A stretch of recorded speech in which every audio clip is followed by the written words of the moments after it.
안녕하세요. 저는 50대 후반의 여자입니다. 세상을 살다 보면 감사할 일들이 많이 일어나잖아요. 그런 이야기를 전해드리고 싶어 이렇게 사연을 보내게 되었습니다.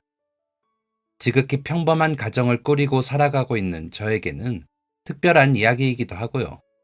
저는 남편, 두 아이들, 그리고 시아버님과 한 집에 살고 있습니다. 시어머님이 20년 전 앓으시던 암으로 돌아가시고 혼자 지내시는 시아버님을 저희 집으로 모시고 왔죠. 그때 마침 저희가 집을 좀 넓혀 이사를 왔는데 아버지도 같이 지내실 수 있겠더라고요. 그때 남들이 다 그러더라고요.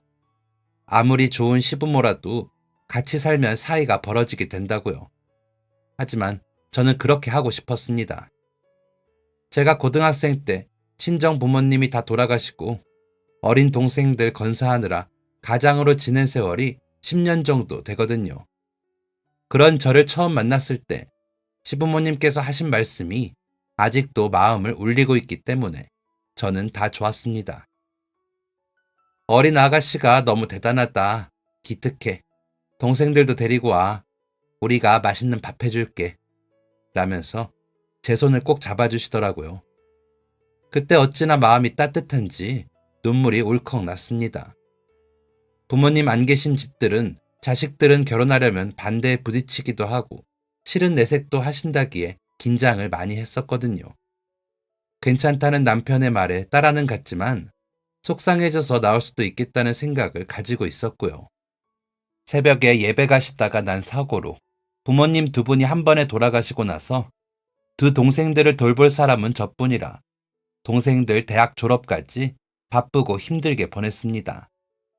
2살 어린 남동생과 3살 어린 여동생 대학 보내고 군대도 제대하고 이제 한숨 돌리자 싶었던 시기에 남편을 만났죠.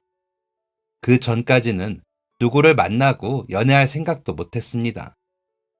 부모님이 돌아가실 때 저는 막 고3이 되었고 남동생은 고1, 여동생은 중3이었기 때문에 정신이 없을 수밖에 없었습니다.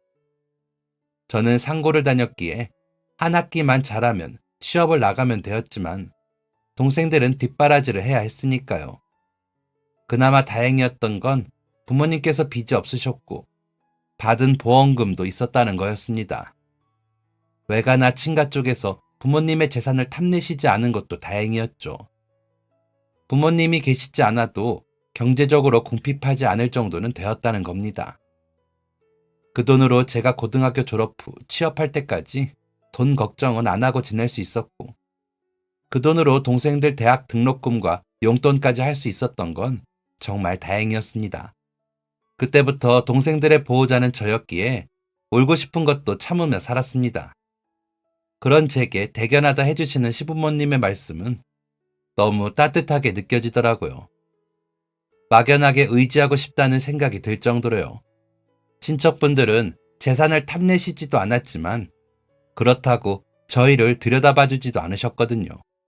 당연한 이야기이겠지만 밥도 반찬도 다 저희끼리 해먹어야 했고 도시락도 저희끼리 알아서 싸야 했죠. 시집가면 나중에 실컷 할 건데 벌써 뭐하러 하니? 너희는 학교나 부지런히 다녀. 엄마가 다 해줄게. 라며 집안일에 손을 대지 못하게 하시던 엄마였기에 할 줄 아는 게 하나도 없던 저는 한 3개월 동안 도시락 반찬 공부까지 하느라 진땀을 뺐던 것 같습니다. 엄마가 끓여주시던 김치찌개, 된장찌개, 콩비지찌개를 흉내내보려고 했는데 잘 안 돼서 가스불 앞에 서서 운 적도 있었죠. 빨래 세제는 얼마나 넣어야 하는지, 옷에서 좋은 냄새가 나려면 어떻게 해야 하는지 다 모르는데 부모님이 안 계시니 혼자서 얼마나 끙끙 앓았는지 모릅니다. 머릿속에 온통 살림을 어떻게 하면 잘할까 하는 생각뿐이었습니다. 저도 어렸지만 저보다 더 어린 동생들에게 부모님의 빈자리를 크게 느끼게 하고 싶지 않았거든요. 3남매 중 누가 더 슬프고 힘들 거라고 가늠할 수는 없었지만 그나마 제가 첫째로서 할 수 있는 일이라고 생각했습니다. 특히나 남동생은 지역에서 알아주는 영재로 어릴 적부터 주목받던 아이였기에 부모님이 계시지 않아도 받침이 되고 싶기도 했습니다.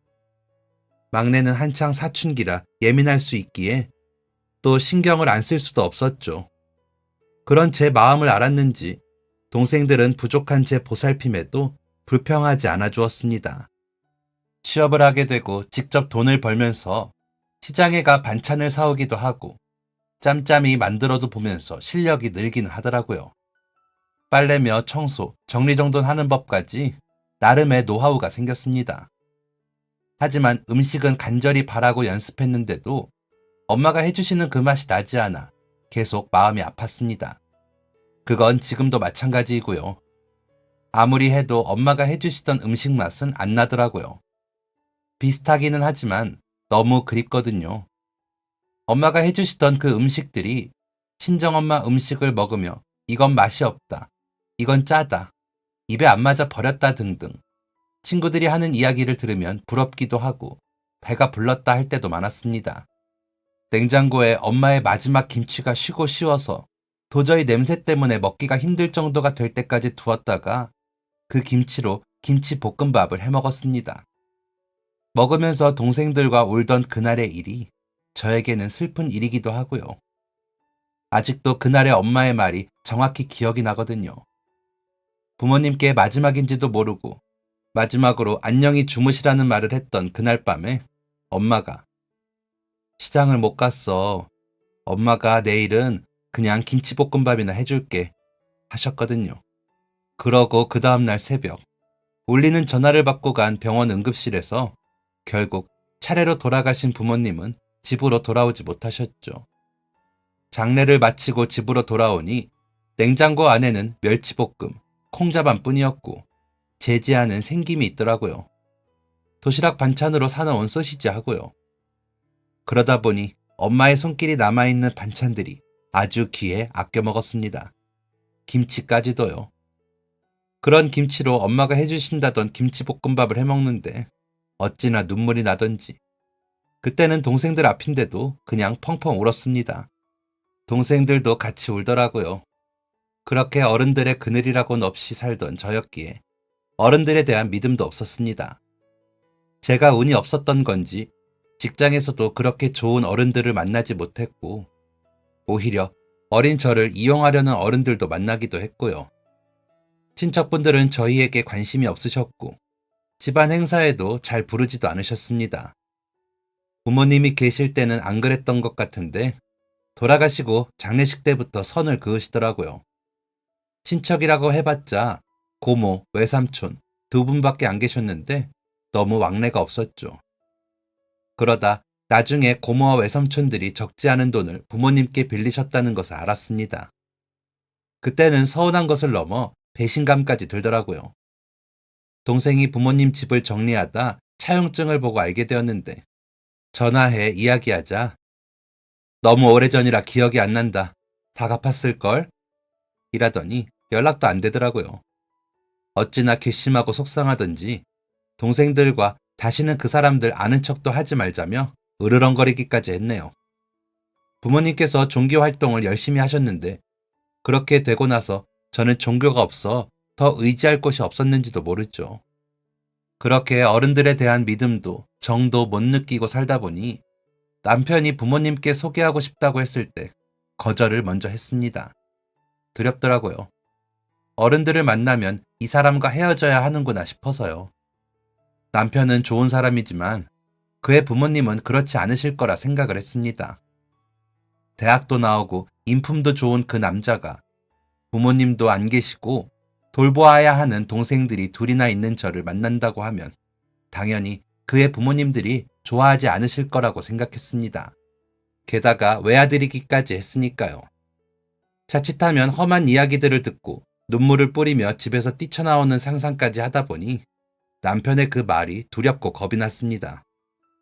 그랬더니 몇 번을 더 이야기하더라고요. 세영아, 우리 부모님은 그런 분이 아니야. 오히려 감싸 안아주실 분들이라니까. 나는 그 말에 그래, 믿져야 본전이다. 어차피 힘들 사이면 얼른 마무리하자. 라는 생각이 들어 결국에는 인사를 가겠다고 했습니다. 나름 신경 써서 고른 과일 바구니를 들고 마중 나온 남편과 대문을 들어서는데 진짜 심장이 튀어나올 것 같았습니다. 그런데 제 예상과는 다른 시부모님의 따뜻한 미소는 저를 더 당황시켰습니다. 우리 민혁이한테 이야기 많이 들었어요. 듣던 것보다 더 미인이라 놀랐네. 어서 와요. 라는 말씀을 들으면서도 이게 맞나? 싶을 정도로 따뜻하게 맞아주셨습니다. 정갈하면서 맛있게 차려진 식탁을 보며 부모님에 대한 그리움과 반가움이 뒤섞여 마음이 일렁이기까지 했고요. 마지막까지 친절하셨던 시부모님의 말씀을 의심하고 또 의심했습니다. 그런 제게 너무나 다정히 동생들까지 초대를 하시며 입에 맞을지 모르지만 좀 싸봤어. 먹어보고 더 먹고 싶으면 이야기해. 내가 또 만들어줄게. 나는 누구 음식 해먹이는 게 그렇게 좋더라고. 라고 하시면서 제 손에 반찬까지 쥐어주시더라고요. 물론 음식은 너무 맛있었고 동생들도 좋아했습니다. 누군가 정성스럽게 만들어준 반찬의 소중함을 저희 삼남매는 다 알고 있었으니까요. 그랬기 때문에 어머님께서 싸주신 그 음식들이 맛이 없다고 했더라도 맛있게 먹었을 겁니다. 저와 제 동생들을 챙겨주시는 어른이 있다는 것 자체로도 감격스러웠으니까요. 그 후로 남편은 종종 저를 만나러 집 앞까지 데리러 오면서 반찬을 가져다 주었습니다. 한 달에 2번 정도였지만 저희에게는 큰 감사함으로 다가왔습니다. 그래서 동생들이 백화점에서 샀다며 고급스러운 차나 간식거리를 사오면 저도 전달을 하고는 했습니다. 가끔은 저도 어머님, 아버님께 작은 선물을 하기도 했고요. 그렇게 왕래가 시작되고 1년쯤 지나고 저와 남편은 부부가 되었습니다. 누가 봐도 남편이 더 좋은 조건이었는데도 저희는 그 누구의 반대도 없이 결혼을 했습니다. 시부모님께서는 주말에 가끔 동생들까지 불러 다 밥을 먹이시면서 누나 뺏겼다고 생각하지 말고 형이 생겼다고 생각해요. 라며 챙겨주셨기에 저는 시부모님을 진심으로 좋아할 수밖에 없었습니다.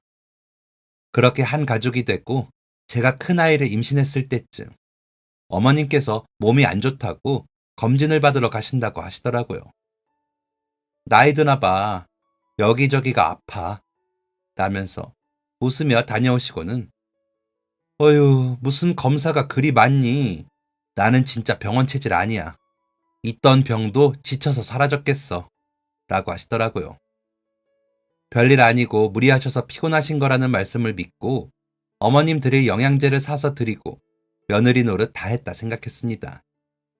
그런데 어머님은 대장암 4기 판정을 받으셨고 이미 전이가 많이 되어 수술이나 치료 경과가 좋다고 장담하실 수 없다는 소리를 듣게 되었습니다. 온 가족에게 청천벽력과도 같은 소리였습니다. 빠르면 6개월, 오래 버티셔도 1년 남짓이라는 의사 선생님의 말씀에 어머님은 웃으셨고 아버님은 우셨습니다. 임산부라는 이유로 같이 병원에 가보지도 못하고 전에만 듣는데도 가슴이 미어 터지겠더라고요. 동생들도 함께 슬퍼하며 사돈어른 낳으실 거야. 그렇게 될 거야. 라며 여동생은 여기저기 알아보며 다른 나라 대체 의학 공부를 하더라고요. 다른 과 의사인 남동생은 그 분야 명의들이 누가 계시나 알아보고 다른 병원들 예약을 해두고요. 남편은 매일 울면서 어머님 앞에서는 울지 않으려 노력했습니다. 아버님께서는 어머니같이 말기암 환자들이 다닌다는 요양원이나 자연치료센터를 어머니와 찾아다니셨고 여러 약들도 가져와 어머님께 드시게 하셨습니다. 그러다 하루는 어머님이 주무실 때까지 계시다 저희 집으로 건너오셔서는 막 우시더라고요. 이제 나 퇴직하고 같이 여행이나 다니자고 그랬는데 저렇게 아파서 나는 저 사람 이렇게 못 보낸다. 착하기만 해서 고생을 그렇게 시켰는데도 싫은 소리 한 번을 안 한 너희 엄마. 나는 이렇게 못 보내겠다. 하시면서요. 그 모습을 지켜보는 저와 남편도 아무 말도 못하고 울기만 했습니다. 어머님도 아버님도 너무 안쓰럽고 어머님이 아프신 것도 괴롭더라고요. 한참을 그렇게 저희와 우시다. 좋은 거 있다는 소리 들으면 다 이야기해줘. 진짜 지푸라기라도 잡는 심정으로 마지막에 마지막 방법까지 해보자. 라면서 가시더라고요. 그렇게 가시는 아버님의 뒷모습이 너무 작아 보여 더 가슴이 아팠습니다. 동생들도 틈틈이 좋다는 방법이 적힌 종이나 재료들을 구해와 건넸고, 어머님은 그럴 때마다 어머나, 보기만 해도 다 나은 것 같다 라며 웃으셨습니다. 그러시고는 정말 다 나은 것처럼 움직이시고는 하셨습니다. 다른 사람들의 정성을 생각하셔서 일부러 무리를 하시는 게 다 눈에 보이는데도 그렇게 하셨습니다. 통증이 상당하실 텐데 웃어주시는 어머님의 모습만으로도 가슴이 아픈데 제게 우리 세영이 내가 맛있는 것 좀 많이 해줘야 하는데 못 해줘서 어떻게 해? 할머니가 아프다는 핑계로 거저 먹으려고 그런다. 그치? 라며 뱃속 아기에게 말을 거시면서 제 걱정을 더 많이 하시는 모습에 저는 고개도 들지 못했습니다. 제발 어머님께서 저희 아이 안아보시고 기적처럼 건강해지시길 바라고 또 바랐습니다. 어머님이랑 오래오래 행복하게 해달라고 기도하고 또 기도했습니다. 부모님 돌아가시고 처음으로 한 기도였습니다. 부모님께서 새벽 기도하러 가시다 잘못되셔서 기도도 다 필요 없다는 생각이 들었거든요. 그래서 기도하는 담을 쌓고 지냈는데 간절하니 저절로 기도를 하게 되더라고요. 이번에는 제발 들어주시라고 기도하고 기도했습니다. 그러다 아기 검진일이 다가와 병원에 갔다가 돌아오려 버스를 기다렸습니다. 먼 거리는 아니었지만 걷기는 좀 되는 거리였거든요. 그런데 어디선가 맛있는 냄새가 나더라고요. 그래서 고개를 돌려보니 떡갈비를 파는 가게가 있더라고요. 어찌나 군침이 도는 냄새가 나던지 좀 사가서 남편 시부모님과 같이 먹어야겠다 싶어 가게로 향했습니다. 포장을 부탁하고 보니 앉아서 먹을 수도 있는 자리가 있어 조금 먹고 가기로 하고 앉아 주문을 했습니다. 임신을 핑계로 혼자 먹부림을 부린 것이죠. 하루 종일 굶기도 해 배가 엄청 고프기도 했고 냄새가 너무 좋아 저녁 때까지 못 기다리겠더라고요. 생각보다 잘 먹지는 못했지만 그래도 잘 먹고 일어서 계산을 하려고 가는데 한 아저씨가 서 계시더라고요. 서서 여기저기 주머니를 뒤집으며 어디 갔지? 어디 갔지? 하시는데 딱 지갑을 잃어버리셨거나 두고 오신 것 같아 보였습니다. 문득 누군가 도우면 우리 집에도 좋은 일 있겠지 싶어 그 아저씨 것까지 계산을 했습니다. 그러자 아저씨는 아이고 너무 고맙습니다. 내가 이런 사람이 아닌데 저기 그러지 말고 나한테 연락처 하나 주면 내가 갚을게요. 아기가 엄마 닮아서 무진장 좋은 애가 날 것 같아요. 라며 인사를 하시더라고요. 하지만 저는 받을 생각도 하지 않았던 터라 아니에요. 곤란하신 것 같아 보여서요. 많이 비싼 것도 아닌데요. 대신 저희 어머님 얼른 나으시라고 마음속으로 한 번만 기도 좀 해주세요. 여러 사람이 기도하면 더 잘 됐겠죠. 라고 인사를 하고는 돌아서 버스 정류장으로 갔습니다. 그러고 생각을 해보니 차비도 필요하실 것 같아 지갑에 있던 3만 원을 가지고 다시 아저씨께가 혹시 차 타세요? 라고 물어보니 네? 네, 그렇긴 한데 걸어가도 돼요. 하시기에 어디까지 가시는지 모르겠지만 이걸로 차비하세요. 필요하실 것 같아서요. 라며 돈을 내밀었습니다. 이왕 하는 길에 마지막까지 확실히 하자 싶었거든요. 그랬더니 아저씨는 손사래를 치시면서 아닙니다. 아니에요. 좀 걸으면 돼요. 어휴, 그러지 마시고 이건 제 연락처인데요. 전화 주시면 꼭 갚겠습니다. 진짜입니다. 라며 어쩔 줄을 모르시더라고요. 그래서 알았다고 대답을 하고는 아저씨가 급하게 적어주신 연락처를 주머니에 넣었습니다. 그때가 늦은 가을이었는데 그날따라 날이 좀 더 차게 느껴져 걷기에는 좀 무리가 있었거든요. 어차피 베푼 친절이고 어머님에 대한 기도를 부탁했으니 그걸로 됐다고 생각했습니다. 그리고는 잊어버렸죠. 집으로 돌아와 바로 시댁에 가고 하느라 정신도 없었고요. 그날따라 더 그렇더라고요. 다행히 어머님도 4분의 1 정도는 드셨고 아버님도 좋다고 오랜만에 식사를 비교적 많이 하셨고요. 남편은 한참 먹더니 엄마가 해준 것만 못하다. 엄마, 얼른 나와서 이것 좀 해주세요. 라며 어머니를 향해 웃어 보이더라고요. 그러자 어머니께서 해주지. 우리 아들 먹고 싶은 건 다 해주지. 라며 웃으셨습니다. 그 모습을 보는데 너무 아름답고 보기가 좋은데 눈물도 나더라고요. 부럽기도 했지만 두 모자만이 할 수 있는 장면이기에 감격적이기도 했거든요. 그런 모습을 두고두고 더 자주, 더 많이 보고 싶다는 생각을 하며 제발 어머니께 기적이 일어나기를 바랐습니다. 하지만 기적은 오지 않았습니다. 의사 선생님이 말씀하신 1년을 넘게 버텨주시던 어머님께서는 미안하다는 말씀을 남기시고 돌아가셨습니다. 또다시 겪는 상실의 고통은 너무 괴로웠습니다. 남겨진 저희 가족은 어떻게 해야 할지 몰라 그저 슬퍼하기만 했습니다. 외아들인 남편이 외로워 보였습니다. 저는 부모님이 돌아가셨을 때 형제들이 같이 있었는데 남편은 혼자 묵묵히 자리를 지키는 모습을 보니 마음이 아팠습니다. 아버님께서는 너무 우셔서 다들 걱정이 많았습니다. 어머님을 마지막까지 놓지 못하셔서 많이 괴로워하셨습니다. 그렇게 어머님 장례를 힘들게 마치고 아버님이 혼자 지내시는데 저희 큰애가 태어났습니다. 시댁과 5분 거리로 이사 온 지 얼마 되지 않기도 했고 아버님께서 저희 집에 자주 오시기는 했지만 아무래도 쓸쓸해 보이는 건 어쩔 수가 없더라고요. 어머님이 안 계신 집에서 혼자 지내시는 것도 마음이 아팠고요. 무엇보다 아버님께서 어머님 살리시겠다고 여기저기 다니시다 사기를 좀 당하셔서 경제적으로도 어려워지신 것을 알았기에 그냥 지나칠 수도 없었습니다. 그래서 시부모님이 사시던 집을 팔고 그 돈으로 빚을 갚으시라고 했죠. 아버님은 어머님과 고생해서 마련한 집을 그냥 그렇게 보내고 싶어 하시지는 않으셨지만 결국 결심을 하시더라고요.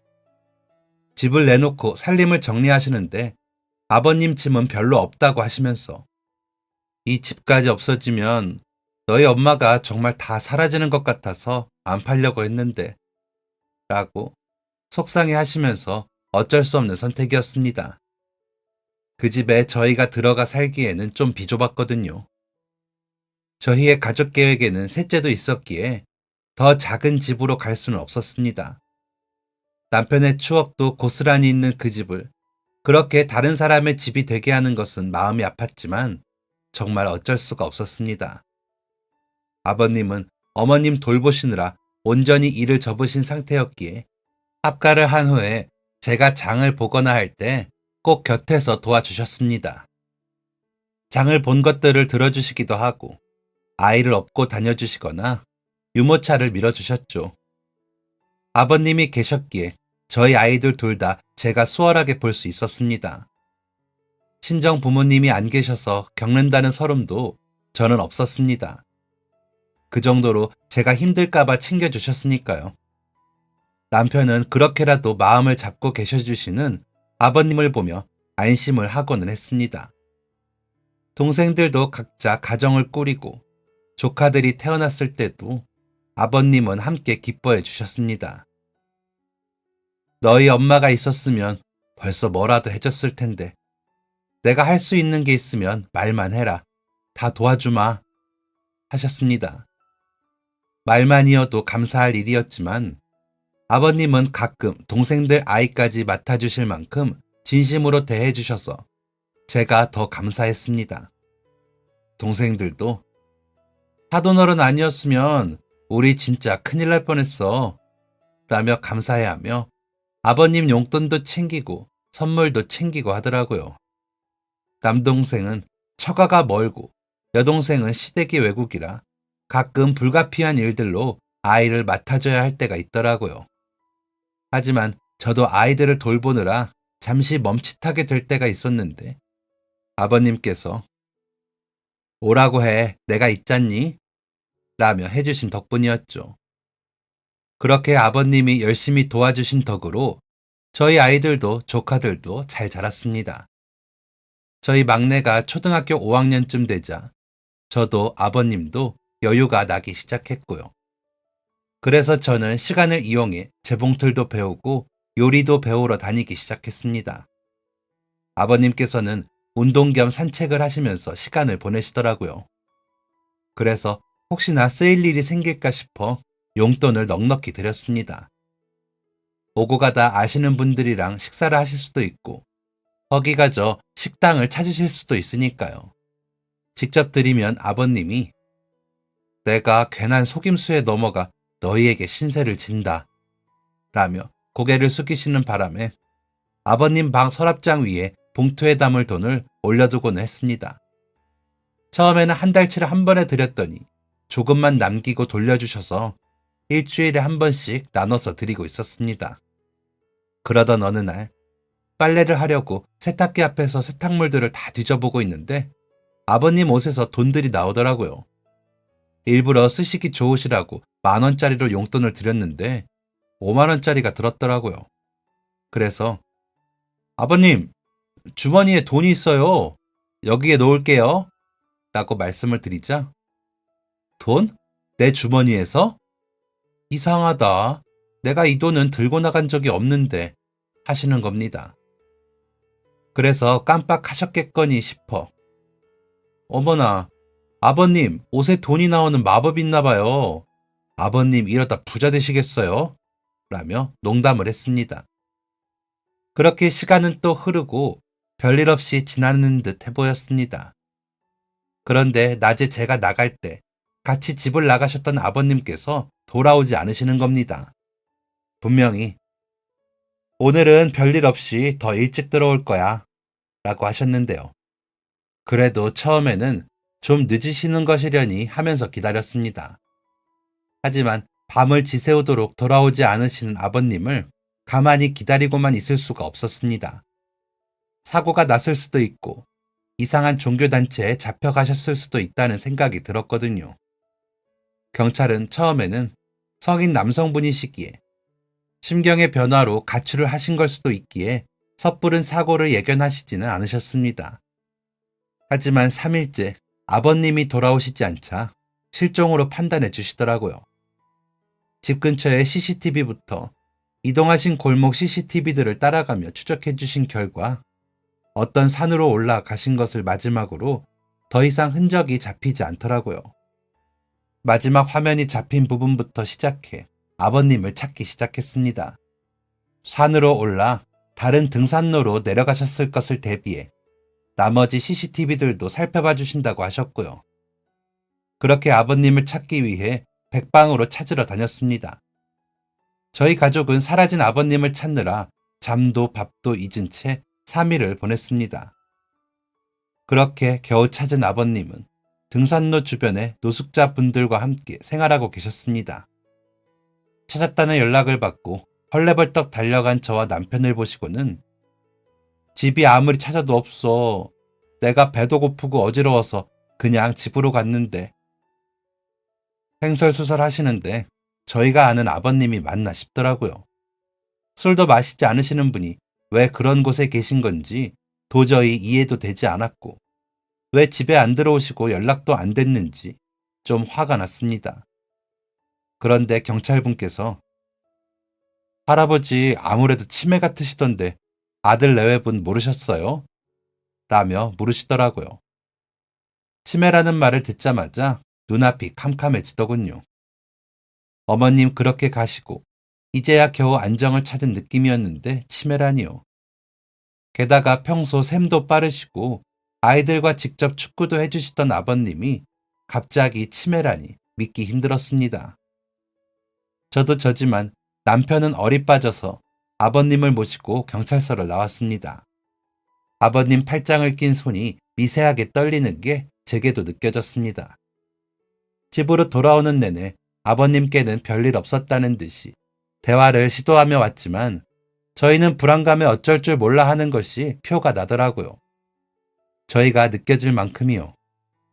그래서인지 아버님께서 너희 왜 그러냐? 돈이 없어? 나 이만큼 있어. 너희 다 가져라. 라며 주먹을 쑥 내미시는 걸 보니 돈들이 구겨져 아버님 손에 뭉쳐져 있더라고요.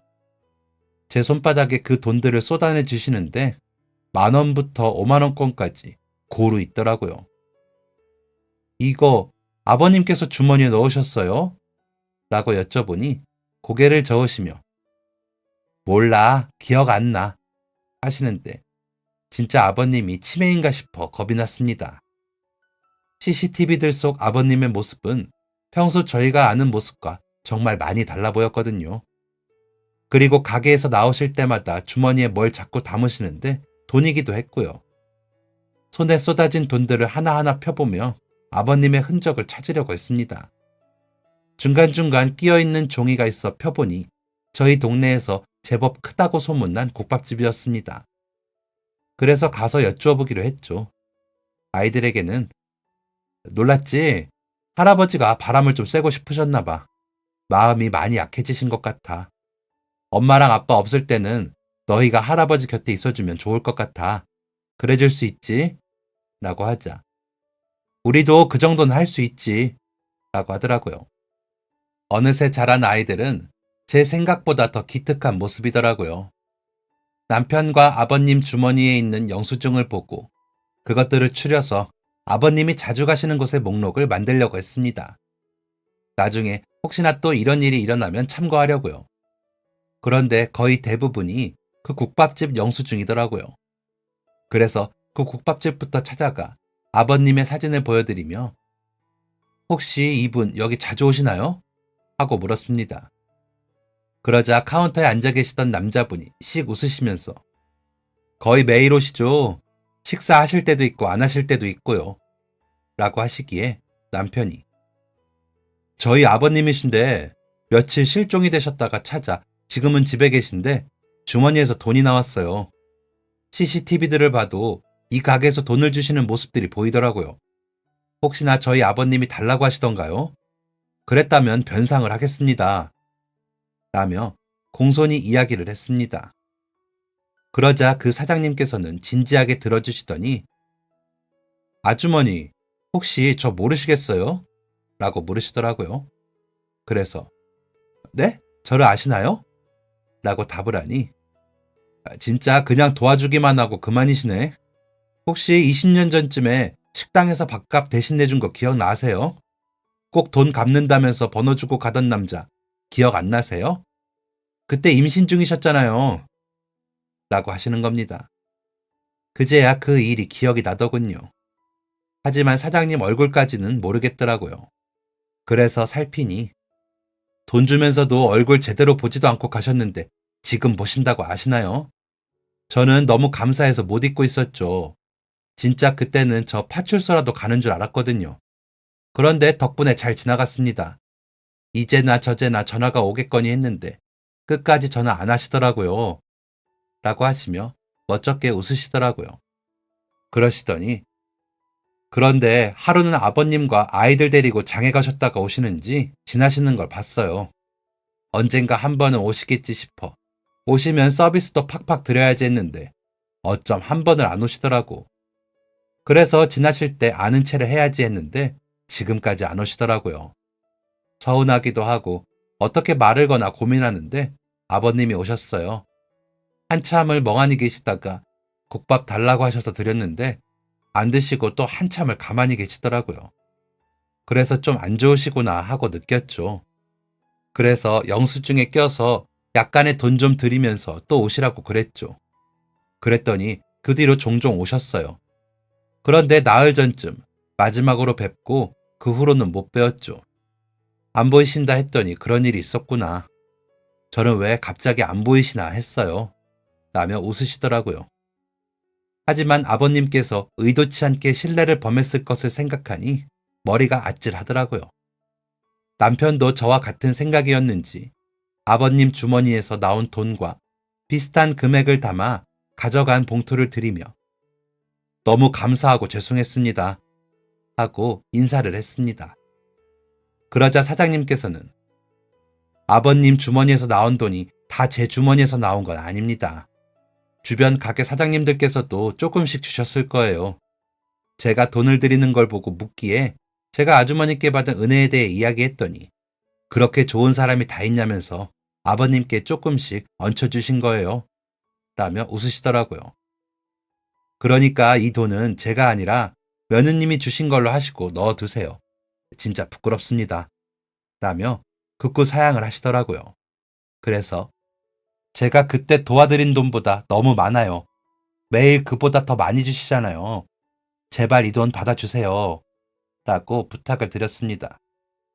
그러자 그 사장님은 고개를 푹 숙이시더니 사실 저 그때 지갑 없는 거 알았어요. 뭐 있다고 한들 돈이 없었지만요. 너무 배가 고픈데 떡갈비 냄새 맡으니까 못 참겠더라고요. 그래서 모르는 척하고 앉아서 먹고 일어서면서 그랬는데 아주머니가 내 음식값도 내주고 교통비까지 챙겨주시더라고요. 순간 어찌나 창피하던지 속상하더라고요.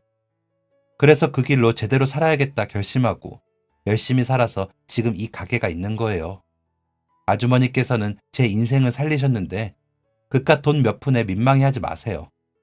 그러니까 제발 그냥 가지고 가시고 아버님 모시고 오셔서 식사 한 끼 하고 가세요. 이제야 오셨는데요. 라며 저와 남편을 번갈아 보셨습니다. 일단 알겠다고 인사를 하고 나와 주변 가게에도 인사를 가서 주신 돈과 문제를 일으키는 것들은 없었는지를 살피고 사과를 드렸습니다. 그러자 다들 미리 입이라도 맞춰 놓으신 건지 어휴, 평소에 며느님 자랑을 너무 하시던 양반이 갑자기 정신줄을 놓으시는 것 같아 안 그래도 걱정했어요. 얼른 병원 모시고 가봐요. 요즘에는 약이 좋아서 더 길게 잘 지내실 수 있는 것 같더라고. 라면서 저희를 가게 밖으로 내모시더라고요. 저와 남편은 정말 어쩔 줄을 몰라 가게 앞에서 동동거리다가 집으로 돌아왔습니다. 아버님께서는 아무 일이 없었다는 듯이 TV를 보고 계시더라고요. 때마침 광고가 하고 있었는데 별 내용이 없는 그 광고를 보시면서 깔깔깔 웃으시는데 마음이 쿵하고 내려앉더라고요. 아버님이 자식인 저희에게 말씀도 못하시고 그 무서운 상태로 거리를 헤매셨을 생각을 하니 너무 죄송하기도 했습니다.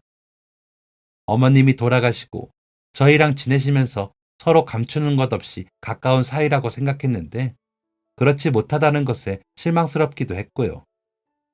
매일 아버님을 마주하면서 아프신 것도 몰랐다는 게 괴로웠습니다. 그래서 달려가 아버님을 안아드리며 아버님, 내가 미안해요. 잘못했어요. 아버님 아프신 것도 모르고 하마터면 진짜 큰일 날 뻔했어요. 이제부터 내가 더 잘할게요. 라고 말씀드렸습니다. 아버님께서는 그런 제 마음을 알아주시는 건지 가만히 계시더니 제 손을 토닥토닥 해주시더라고요.